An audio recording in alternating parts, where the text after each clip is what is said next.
गणेश नाईक आणि एकनाथ शिंदे यांच्यातील वाद आता सत्ता समीकरण पलटवण्यापर्यंत पोहोचलाय। नवी मुंबई महापालिकेच्या परिवहन समिती आणि स्वीकृत सदस्यांसाठी राजकीय पक्षांकडून मोर्चे बांधणीला वेग आलाय। परिवहनच्या 12 सदस्य पदाकरिता आणि 10 स्वीकृत सदस्य पदाकरिता अर्ज दाखल करण्यात आलेत।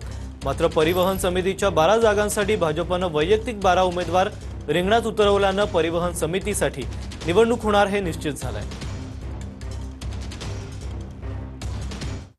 उपमुख्यमंत्री एकनाथ शिंदे आणि गणेश नाईकांमधला वाद आता पोस्टरबाजीपर्यंत आलाय।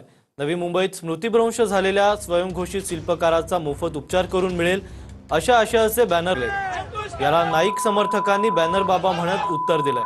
माजी खासदार करणार असा इशारा गणेश नाईकांनी श्रीकांत शिंदेंना दिलाय।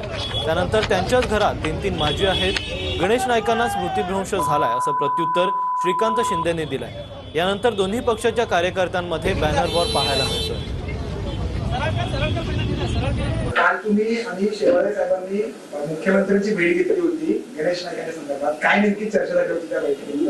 तुम्ही तक्रार केली होती? गणेश नाईकांचा हा विषय शेवटचा होता, तो काय प्रायोरिटीवरचा नव्हता। नवी मुंबईला काही गोष्टी सुरू आहेत, तर ते होऊ नये यासाठी प्रत्येक पक्षातल्या नेत्यांनी दक्षता घेतली पाहिजे आणि त्या पद्धतीनं तिथल्या तिथं जो काय आम्हाला आउटपुट मिळायचा होता तो माननीय देवेंद्रजींनी दिला।